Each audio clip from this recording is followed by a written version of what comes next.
to Wrestling Karen's podcast, and this is another edition of WWE Aftershows. And of course, this is Raw Aftershow, baby. And if you haven't already, smash that like button down below. And also, while you're at it, smash that subscribe button down below or hit it right about here. And if you haven't already, scroll down below to the description below and check out all my social media and everything down there below. And let's not forget that the WWE 2K18 and of course WWE Network gift card giveaway has officially happened. So if you haven't already, go ahead and enter that baby down below in the description below. The link will always be there until it ends, which it will be ending next month, the 26th. So enter what you can, and good luck to everybody. So let's get started. This is Raw Aftershow, and if you haven't already, go ahead and scroll down below to the comments and comment down below what was your favorite moment of Raw and what you looking forward to at WrestleMania, baby. I'm excited for WrestleMania. Can't wait. Very excited. And maybe what you looking forward to at WWE Fastlane, because I believe that's the last one too, WrestleMania. So it's so exciting. I can't wait. Anyways, let's get to it. Here is Raw at the show. Alright. Raw was up with the recap of Elimination Chamber, which I thought it was awesome. It was such a great pay-per-view. And once in for Raw brands travel, you know, for like WrestleMania wise. So it's definitely one of those great pay-per-views to end, you know, that. You know, it was really great. I'm really looking forward to this road to WrestleMania, and it's crazy that it's getting so close. Alright, let's continue on. Alexa Bliss and Mickie James head to the ring to kick off things off. Alexa Bliss talks about how historic the women's chamber was and how amazing she was in the match. Okay. I think she was awesome. However, kind of really want to see Sasha Banks versus Asuka. That would have been so much better. Maybe Alexa Bliss and Asuka could be good. I don't know. We have to wait and see, right? Anything could be great, right? So, I also kind of hope that we see a title match prior to WrestleMania. I think that would be awesome, but they never do anything until at least to WrestleMania. Or like at WrestleMania, so. Alright, let's continue on. Alexa Bliss says she likes to give credit when it is due, and praises James as one of the best ever. And she says James has taught her a lot and everyone can learn from her. And then she starts insulting the other 4 women who were in the match, and she vows to break Asuka's undefeated streak at WrestleMania. I don't think so. I don't think so, man. I don't think so. Alright, Asuka music hits and she walks right to the ring. Bliss says Jax have won last night and mocks Asuka for being a fugue in English. And Nia Jax walks to the ring. Asuka lays out Jax and James, sorry. And Bliss before Nia takes, Bliss before Nia takes her down. The Empress of Tomorrow gets triple team until Bayley and Banks run down to even the odds. So back to this tag team stupid crap that we've been on last few weeks leading up to Elimination Chamber. I'm assuming that's what we're getting, right? Is that what we're getting? Please don't die. Okay, I'm back. I heard it click and my heart stopped. Anyways, we are back. But anyways, let's continue on. Jeez. Alexa nails Asuka with a big right hand to put her down. James, Bliss, and Jax leave while Sasha and Bayley and Asuka try to recover. Alexa Bliss and Nia Jax and Mickie James versus Sasha Banks and Bayley and Asuka. Sasha Banks and Bayley and Asuka won. Did y'all see what Bayley did? She didn't want Sasha to tag in. I hope we see that match at WrestleMania. That'd be pretty cool. I mean, them to share the ring at WrestleMania is just amazing to me. Either way, I am a treat. I love their matches. Their matches are always amazing. So, anyways, let's continue on. John Cena is out after the break and to talk about his plans for WrestleMania. I keep hearing clicks and it's giving me a little insanity. Anyways, let's continue on. Cena says a person's character is tested when their back is against the wall. And he says it's time to put out a WrestleMania challenge to The Undertaker, man. I was so hyped. I'm like, yes, we're finally going to get it. But then again, we have to be realistic. Undertaker, he's a legend. But I think it's this time that he got his boots, even though it makes me sad. But maybe we still get it. I don't know. But I just think that would be amazing. That'd be a WrestleMania historical match in the world. Can we please make it happen? I'm just saying. I think it'd be incredible. Maybe they have some type of stipulation. Whoever loses has to retire from WWE, because John Cena's been here about 15 years now. Or 16 years now. I don't even know. It's been a while. But anyways, so, and of course, Undertaker, he's been here like 20 plus years. Y'all know that. So I just think, whoever loses has to retire from WWE. That would be something that would be kind of like historical, because no one wants to see maybe Undertaker do that.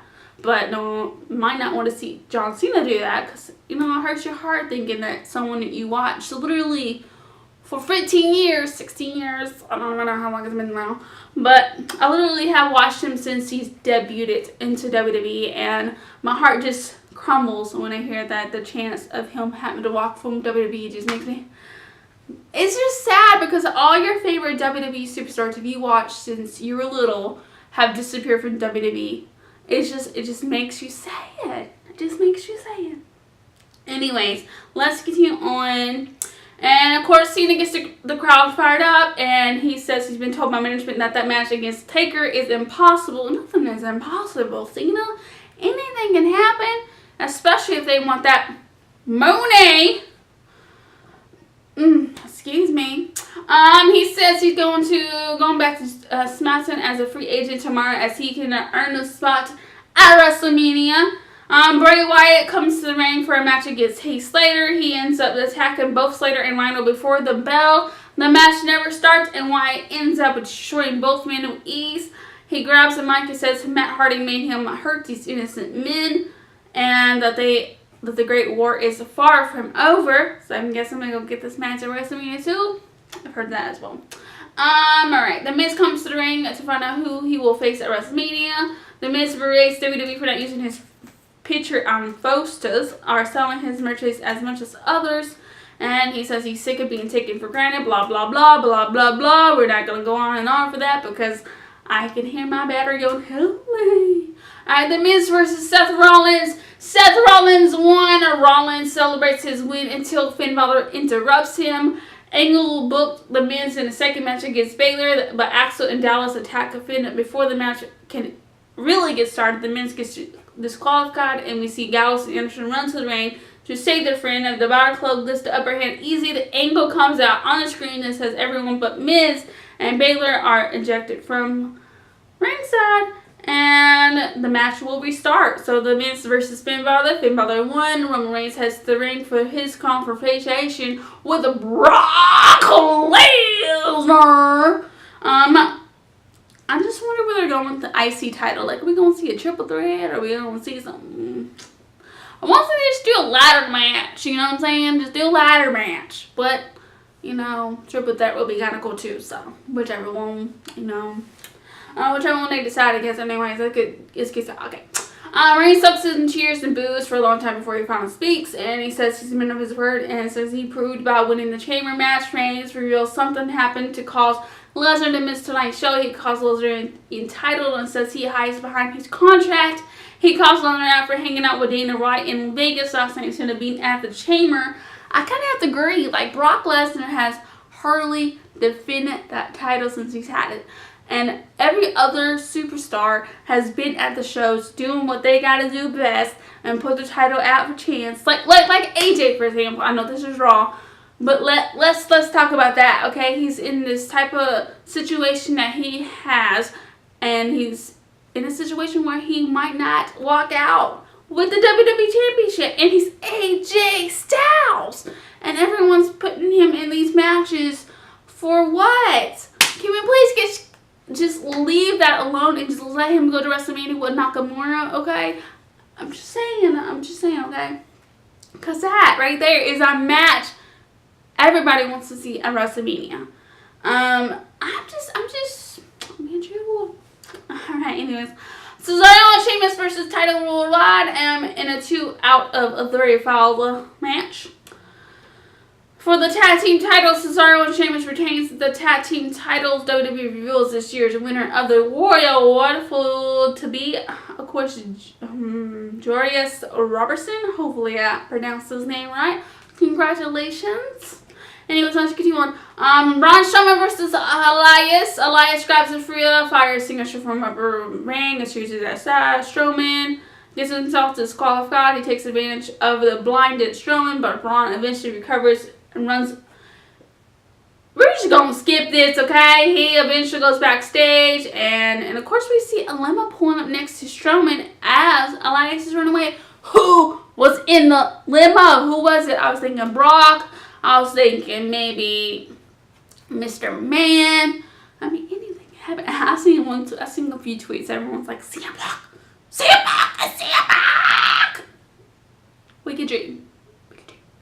Could you imagine CM Punk versus AJ Styles? Oh my God, it's amazing. Alright, anyways, let's go do one. We can dream, we can hope, we can pray, but it's not gonna happen. Anyways, let's get on. Let's be realistic. Could you imagine AJ Lee versus Asuka? Man. Bailey? Just saying. Anyways, let's get on because I can't be girl. Alright, Stephanie McMahon and Triple H come out after the break and say last night should have been the best night of their exclusive careers.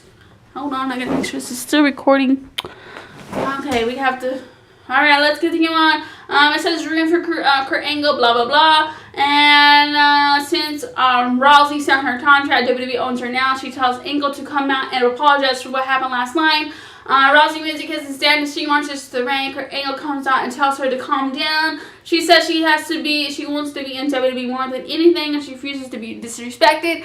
Angle claims that he lied last night and says it was due to being sick for the past weeks, and he backpedals on everything he said, and Steph thanks him, and of course Ronda says Stephanie needs to apologize herself and or she will rip Stephanie's arm out of the socket. The man says she's sorry and she overreacted, and then out of nowhere Triple H takes a cheap shot at Angle and then lays him out. This is clearly leading to Triple H and Stephanie Man versus Ronda and Kurt at WrestleMania. The show ends with Ronda Rousey helping Angle to his feet. Who was in the limo though? How are you going to end the show like that? And of course, rating 80 out of 80, great show that matches as we look on to WrestleMania. That is all I have for you guys today. Thank you so much for watching Raw Aftershow. If you haven't already, smash that like button and smash that subscribe button down below. Hit it right about here. Comment down below what your favorite one of Raw was, and what you look forward to at WrestleMania 34. And also don't forget to enter that giveaway for WWE 2K18 and of course the WWE Network gift card. And that is all I have for you guys today. See you soon for SmackDown Live Aftershow. And also don't forget to scroll down below and subscribe to the gaming channel. Content coming tomorrow, which is Thursday. And I'll see you guys soon. Peace!